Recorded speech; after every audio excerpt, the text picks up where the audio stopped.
బ్యాక్గ్రౌండ్లో థంబ్నెయిల్ చూస్తే చాలా డిఫరెంట్గా అనిపిస్తుండొచ్చు మీ అందరికీ. ఈ థంబ్నెయిల్ చూసినాక అరే మహేష్ గాడ్ సేంద్రా భయ్ నీ అవ్వ ఎనలేంది అలా కేసీఆర్ ఫోటో తీసేసినని మీరు అనుకోవాలి. ఎందుకంటే ఇది ఈ ఎన్నికల్లో కేసీఆర్ సంబంధం లేదు వాస్తవానికి. అందుకే ఇలా కేసీఆర్ను మరి పక్కన పడేసినాం. ఉన్న విషయం ఏంటంటే దేశవ్యాప్తంగా జరుగుతున్న ఎన్నికలు. సో ప్రాంతీయ పార్టీలకు సంబంధం లేదన్నమాట.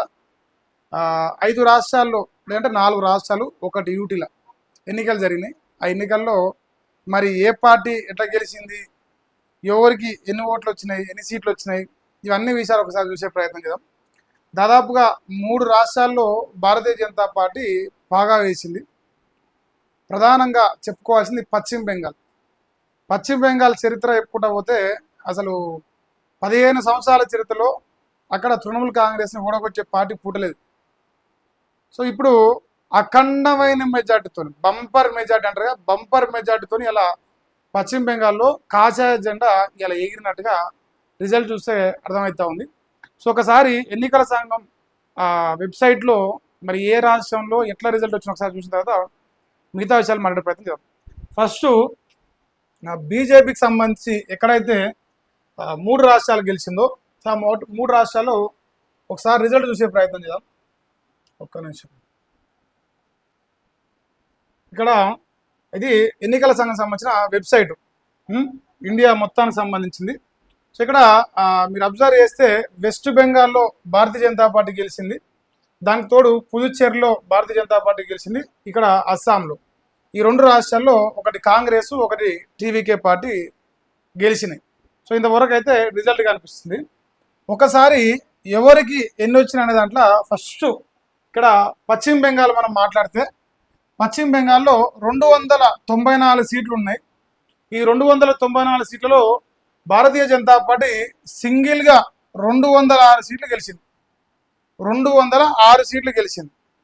ఇది ఈ ఎన్నికల మొత్తంలో ఎంటైర్ ఈ 5 రాష్ట్రాల ఎన్నికల్లో బంపర్ మెజార్టీ కొట్టింది. 206 సీట్లు ఇండిపెండెంట్గా, ఇంకా 2 సీట్లు కన్ఫామ్ కానట్టున్నాయి. సో 2 కౌంటింగ్ లీడింగ్లో కనిపిస్తామని ఇక్కడ మీరు అబ్జర్వ్ చేస్తే. అయితే ఈ 206 మనకు కావాల్సింది ఇక్కడ యావరేజ్ ఎంత, 294 కదా, 147 అనుకుంటా, అంటే 248, సారీ ఒకటి ప్లస్ ఏమో, 148 సీట్లు అవసరం ఉంటే 206 సీట్లతోని భారతీయ జనతా పార్టీ చిరకాల కోరిక, ఒక రకంగా చెప్పాలంటే దేశవ్యాప్తంగా ఈ బంగ్లాదేశ్ నుంచి వచ్చే వాళ్ళంతా చొరబాటుదారులందరూ మేజర్గా పశ్చిమ బెంగాల్ని ఉపయోగించుకొని వస్తూ ఉన్నారు. సో అందువల్ల పశ్చిమ బెంగాల్లో పాగా వేస్తే ఈ రోహింగ్యాలు, ఈ బంగ్లాదేశ్ నుంచి వచ్చే ఈ వలసలు ఇవన్నీ తగ్గించవచ్చు అని చెప్పేసి భారతీయ జనతా పార్టీ ఎప్పటి నుంచో ప్రయత్నం చేస్తుంది. సో మమతా బెనర్జీ ఎన్ని ప్రయత్నాలు చేసినా ఆఖరికి మమతా బెనర్జీ కూడా ఓడిపోయింది. ఆమె సువేందు అధికారి మీద ఓ ఎమ్మెల్యేగా ఓడిపోయింది. సీఎంగా పక్కన పెడదాం, జస్ట్ ఒక ఎమ్మెల్యే గెలవలేకపోయింది. ఆమె పార్టీకి వచ్చేసి ఇక్కడ 80 సీట్లు వచ్చినాయి, 1 లీడింగ్లో కనిపిస్తున్నది. సో 80 సీట్లు గెలవడం జరిగింది. కానీ ఇక్కడ చిన్న విషయం చెప్పాలి, చాలామంది స్కిప్ చేస్తున్నారు. బీజేపీకి ప్లస్ ఈ తృణమూల్ కాంగ్రెస్కి పర్సెంటేజ్ చూసుకుంటే 3-4% ఉన్నట్టుంది. సారీ, అంతే, 3-4% ఉంది. 3 నుంచి 4% డిఫరెన్స్ కనిపిస్తుంది. కానీ సీట్ల పరంగా చూసుకున్నప్పుడు చాలా వ్యత్యాసం కనిపిస్తుంది. 80 కలిపినా కూడా 160 అవుతుంది. 80 డబల్ కంటే ఎక్కువ వచ్చింది. ఇక ఇండియన్ నేషనల్ కాంగ్రెస్, ఇక్కడ మీరు ఒకటి అబ్జర్వ్ చేయాలి. కాంగ్రెస్ పార్టీ, ఇండియన్ నేషనల్ కాంగ్రెస్కు పశ్చిమ బెంగాల్ ఎన్నికల్లో 1, 2 ఇట్లా చేతులలో లెక్క పెట్టే కాడికి అవుపిస్తాను. 2 సీట్లు ప్రధానమంత్రి కావాలని కోరుకుంటాను నేను. సో ఆయనకైతే 2 సీట్లు కనిపిస్తాను. ఇంకా మిగతా పార్టీలు, ఒకటి సిపిఐఎం అంట, ఇది 1 సీట్ వచ్చింది. గతంలో 25 సంవత్సరాల పైసలకు ఇదే పశ్చిమ బెంగాల్ పాలించిన చరిత్ర ఉన్నది సిపిఐఎంకు, కమ్యూనిస్ట్ పార్టీకి. కానీ ప్రస్తుతం 1 కాడ ఆగిపోయింది. మొత్తానికైతే ఈ 294లో ఈ 206 సీట్లు భారతీయ జనతా పార్టీ గెలవడం దేశవ్యాప్తంగా భారతీయ జనతా పార్టీ ప్రతి ఒక్క కార్యకర్త ప్రతి గ్రామాన్ని నిన్న సెలబ్రేషన్ చేసుకున్నారు. మీ గ్రామాలలో కూడా మీకు కనిపిస్తుంటుంది. ఎందుకంటే ప్రధానంగా ఈ రోహింగ్యా అనే అంశం మీదనే ఎక్కువ ఫోకస్ చేసి, ఇంకోటి మమతా బెనర్జీ 3 సార్లు గెలిచింది. సో ఆమె 3 సార్లు గెలిచింది, 4వసారి కొట్టాలనే ప్రయత్నం చేస్తూ ఉంటే అట్టర్ ఫ్లాప్ అయిపోయింది. 80 సీట్లతోని ఆమె ఆగిపోయింది. ఇక మరీ చండాలమైన విషయం ఏంటంటే మమతా బెనర్జీ కూడా ఓడిపోయింది. ఇక సీఎం ఎవరైతే అనేది మరి ఇక తేలవలసిన అవసరం ఉన్నది. సో దాదాపుగా ఇప్పుడు మనకున్న అంచనా ప్రకారం అయితే మమతా బెనర్జీ మీద గెలిచిన సువేంద్ర అధికారికి ఇచ్చే అవకాశం అని చెప్పేసి ఒక చర్చ జనరల్ కార్యకర్తలలో జరుగుతుంది. అది ఎంతవరకు నిజమో తెలియదు. సో ఇది వెస్ట్ బెంగాల్ సంబంధించిన రిజల్ట్. మన దీదీకి ఇక్కడ దీదీలో ఇట్లా గాడిద గుడ్డు 0 ఇచ్చారు మరి పశ్చిమ బెంగాల్ ప్రజలు.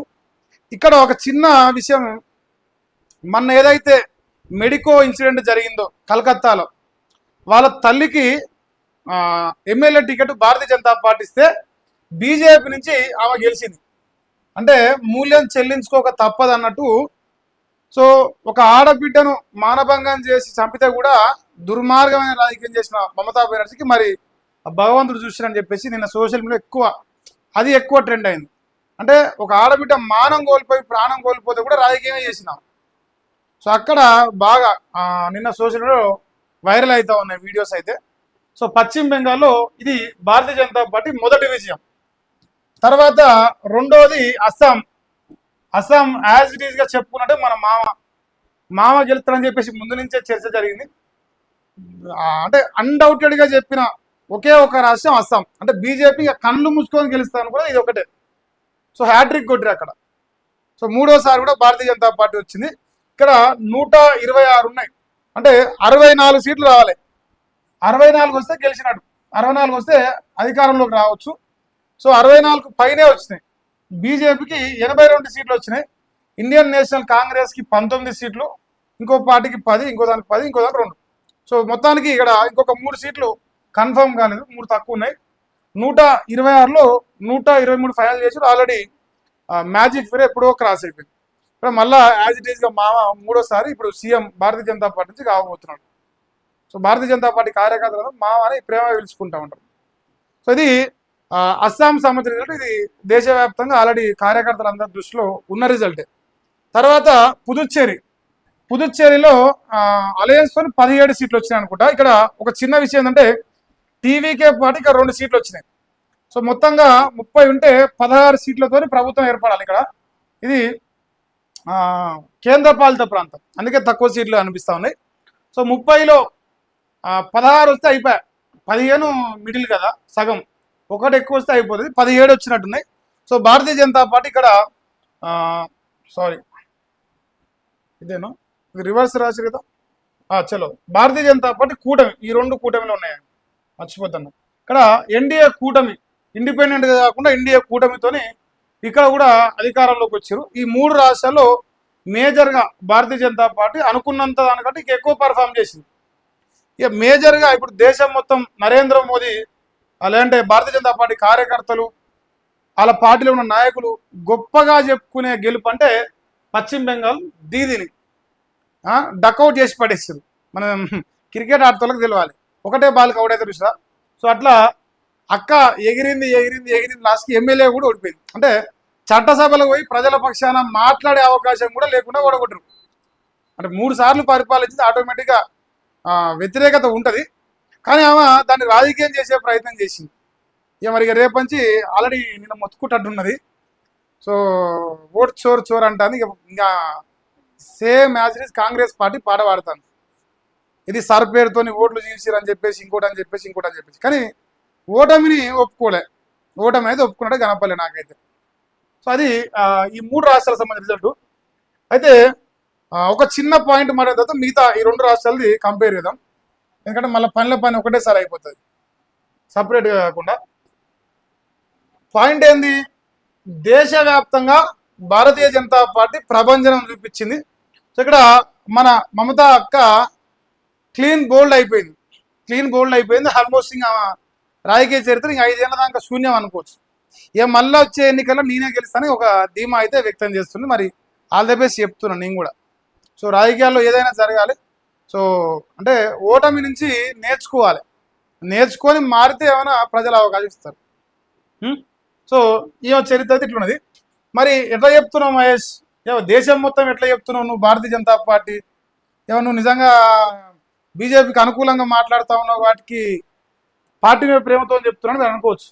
సో ఇక్కడ రిజల్ట్ చూస్తే మీకు అనిపిస్తాను నిన్న వచ్చిన రిజల్ట్తో నిన్న ఎంతనా డేటు 5 తారీఖు నిన్న 4 మే 2026 ఈ రోజు నుంచి ఇది వైరల్ అవుతుంది.